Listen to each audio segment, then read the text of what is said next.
When you bring your child home for the first time, you want a baby monitor you can trust. When you choose Stork, you choose technology trusted to monitor 10 million babies in hospitals every year. Stork continuously tracks your baby's pulse rate, oxygen saturation, and temperature. Visit MassimoStork.com to learn more. Stork, a revolutionary baby monitor, is born. Stork is not a medical device. Read and understand all product labeling. Massimo data on file. Moms and dads, I bet you can relate to this email. Kirk, my son is just like the kids you described in your podcast. He comes home feeling defeated after school, feeling like he isn't smart. But I got him Crunch Labs and he loves it. Building the new toy and watching Mark Rober makes him feel smart. And then he explains, talking a million miles a minute, like our kids do, all the cool science facts he's learned. It's like I get my real kid back when he's building his Crunch Labs toy. And that is exactly why I was so psyched when my niece first told me how her son loves Crunch Lab. Confession, this is the one sponsor I wanted more than any other because it's such a perfect fit for our kids. So go to crunchlabs.com/calm and you'll see why. Crunch Labs is a STEM monthly subscription build box for kids. Your kids get a really fun toy in the mail every month. And what kid doesn't love that? And then they put it together by watching a step-by-step video from former NASA engineer Mark Rober, where he teaches all the cool physics that make the toy work. Mark's passion is helping kids think like engineers. And this helps your kids develop resilience and problem-solving skills while having a ton of fun. Get your kids something they will actually love, use, and look forward to getting all throughout the coming year. Build your child's confidence now. Visit crunchlabs.com/calm and get your kids Crunch Labs today. Hey everyone, this is Kirk Martin, founder of Celebrate Calm, and you can find us at celebratecalm.com. We have a Facebook page, Celebrate Calm, just look it up. Today I wanted to address toddlers and teens.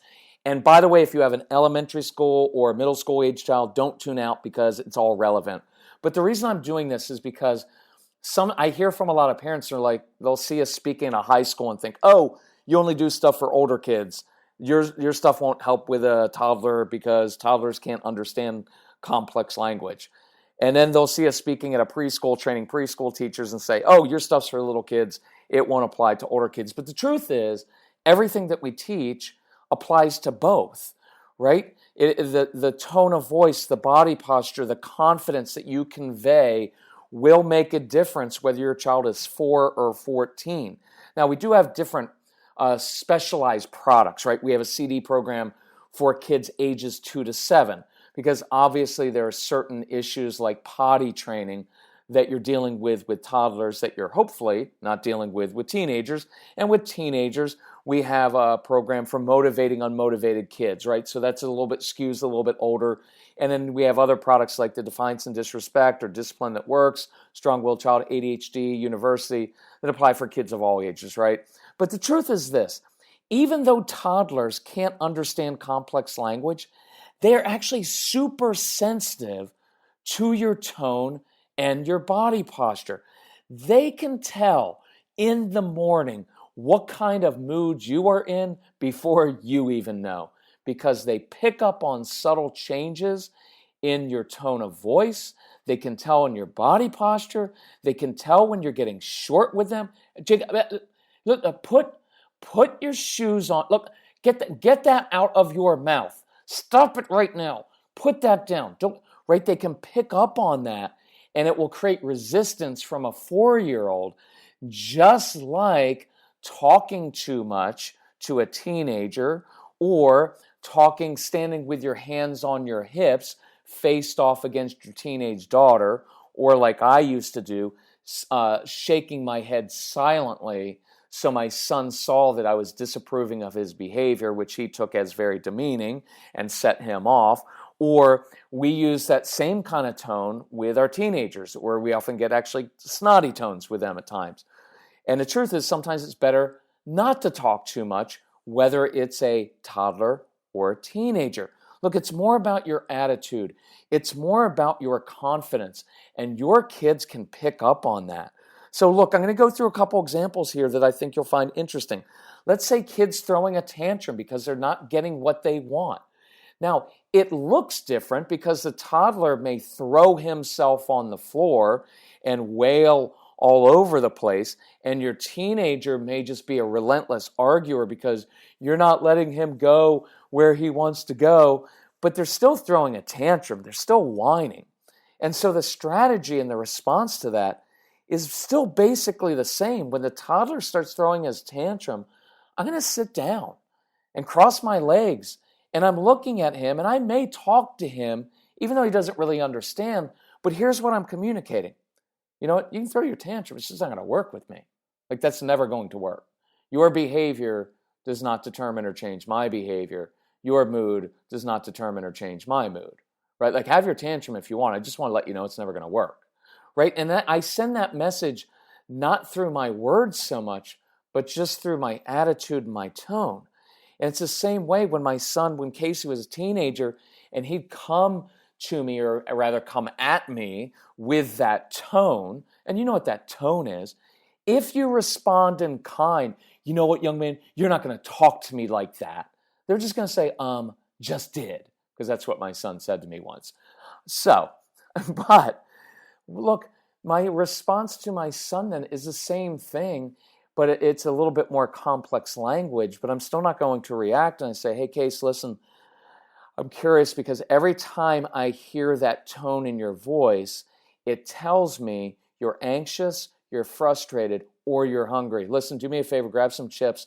I'm going to grab some salsa. I'll meet you out on the deck, and I'll help you with whatever you're struggling with.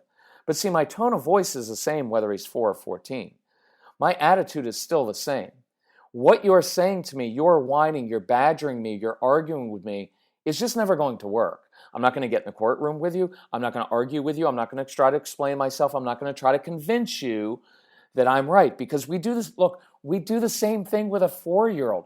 We try to convince them that those fruit snacks aren't good for them. And we do the same thing with teenagers with different situations, as if the 4-year-old or the 14-year-old is going to say, oh, Mom, listen, now that you've explained it fully and lectured me for the last 13 minutes and gave me 10 different reasons why you're right, all of a sudden the light bulb went off and I'll listen to you. Like, they're not looking for that. And so can you see, even with a tantrum, no matter what the age, I'm still going to handle it in basically the same way, right? Here's a good one, music, right? I use music a lot with kids. With toddlers, I use music because it gets them moving, right? It's often easier to say, hey, bet you can't get dressed while you're listening to this music before your favorite Bob the Builder song is over, right? Listen, I'm going to put on music before this song is over. I bet we can't get all of your toys picked up and put in the basket.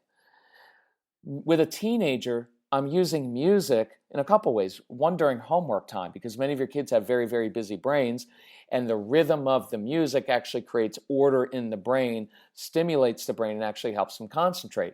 So I often use music to, again, I'm getting things accomplished. With a toddler, it's picking up his toys and getting dressed. With a teenager, it's getting his homework done. And by the way, there's a lot of good research that shows parents who bond with their teenagers and kids over music is just a fantastic way. Casey and I did this very much, and I didn't always like his music at first, but I was curious about it, and I understood what he loved about it and liked about it. And we go to concerts together, and it's very much a bonding thing to do. Let's say emotional situations, right? Like meltdowns. A 4-year-old is going to roll on the floor. The 14-year-old is going to roll his or her eyes.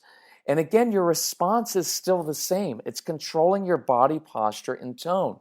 Because whether it's a toddler rolling around on the floor or your teenager melting down and getting a little bit sassy, instead of just like, you need to calm down now.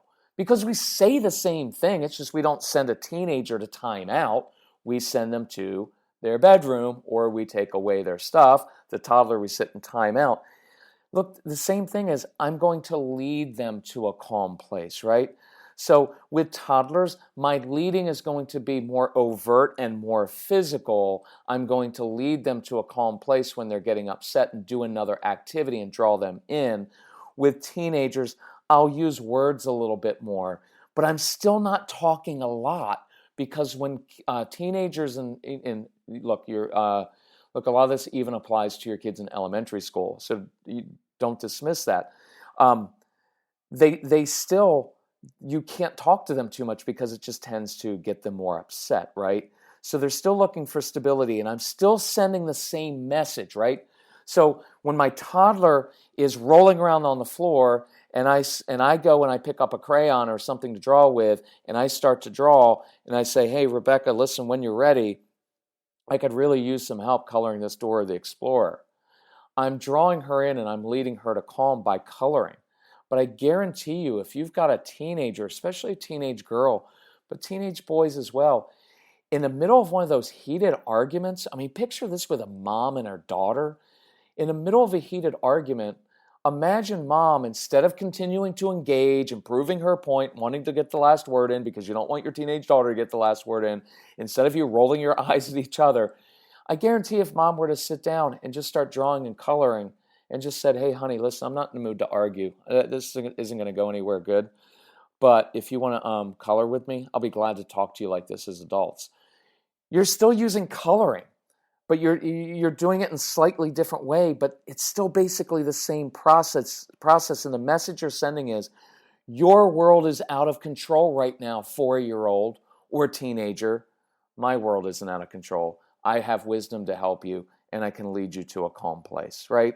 And I'll do another one. I'm curious. Some of you know that's one of my favorite phrases is, hey, I'm curious, because I hear that tone in your voice, and what that tells me is something probably happened at school. I want to figure out what that is. See, with a teenager, I can talk a little bit more, and I can say, listen, I'm going to go leash up the dog and go for a walk. If you want to come walk with me, I'd love to hear what's going on. Now, with a toddler, asking your toddler, say like, hey, I'm curious why you're throwing this huge meltdown on the way to preschool. He's not going to have the words, but the I'm curious tone gets your mindset into this of thinking like, okay, so going to preschool, he or she is getting really, really upset, or my child's biting in preschool. What's going on? And the I'm curious tone leads me to problem solving instead of just trying to take things away or punish them. And with a toddler, in this situation, I guarantee what it'll lead to is that they have anxiety. They're just anxious about going to school. And so the tools for anxiety, whether it's a teenager or a toddler, are basically the same. I always get another adult to give the child a job to do, because that toddler who's going to preschool, when the preschool teacher meets your daughter and says, oh, Rebecca, I'm so excited. Listen, I need your help. Could you come over here? And the teacher leads her and hands her something to do. Could you carry this stack of books to the other side of the room? That would really help me out. Does your daughter understand all the words? No, but she knows that teacher wants her help and wants her to carry the books. And with a 14-year-old or 16 or 17-year-old who's anxious about going to school, it's going to be the same thing, not carrying books, but it can be a teacher, science teacher saying, oh man, listen, Jacob, I need your help because you're really good with electronics. You're really good at figuring out stuff. I've got this project I'm working on. Listen, if you could come to school every day a few minutes early and come to my classroom, I could use some help with the AV equipment. I could help setting up the computers. I could help with this project. See, it still leads you to the same place, right? Does that make sense? So I want to give you, no matter how old your kids are, whether they're 2, 5, 7, 9, 11, 12, 15, 17, 20, I want you to start doing these things over the summer. And I'll give you what we're calling kind of like our summer double dare. And it's to ask your kids 2 questions. And again, your toddlers aren't going to know the answers to these questions, but if you're curious, you can figure it out yourself. So the 2 questions are these. I want your kids to listen to these CDs over the summer while you have time. Things are slowed down over the summer. Download them to your kids' iPhones so they can listen on their own. Put on your iPhone. And by the way, if you get our downloads, we give you a $50 discount on this special we have to get the downloads, because then we don't have to ship them out. Plus you save on shipping costs. But it's so you can give them to your parents, because maybe you have parents who are really old school and they're like, yeah, you just need to discipline that child. You're like, seriously? I never thought about actually being firm and following through. But the truth is, you've done that a million times, and it just doesn't work with these kids, right? So it's a way of educating your parents to let them know, hey, we're just going to deal with these kids in a slightly different way. And you can share them with people. But as you do, I want you to ask your kids these two questions. One, what do you want us to change as parents? What could we begin doing differently? I dare you to ask that question. And then listen to your kids, because they will give you great feedback. And you may not want to hear it, and they may not always say it in a respectful tone, but hear them and then change. And then here's another question, especially for your strong-willed child.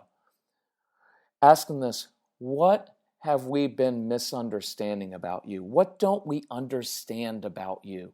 What are we missing, right? Because I'm afraid that we misunderstand your motives sometimes. Do we? I dare you to ask that question. And you're going to open up a line of communication that is just phenomenal. So if you need help with anything, email us. You can email my son, because he'll answer you much quicker than I will, although I'm pretty good, but he handles most of this. His name's Casey, Casey, Casey at celebratecalm, CALM.com. He was our strong-willed toddler, our strong-willed elementary school child, our strong-willed middle schooler, and our strong-willed teen who was a fantastic 25-year-old. And he gets your kids because he was one of them, and he will help you out. You can call us at 888-506-1871. The summer special is on our website. I think it's just labeled there, Summer Special. And if you need help financially with payments or anything else, just call or email my son. He's fantastic to work with, and he will help you out. But I know for some of you, you actually have, for some reason, both a toddler and a teenager. No, it's an awesome thing. But you have both of those in your home, and so it's really cool because you can get to see through these examples and other ones. Look, so much of it is just controlling myself and my tone of voice and my body posture. And when I do that, I lead people to calm. And look, I'll say this just to close.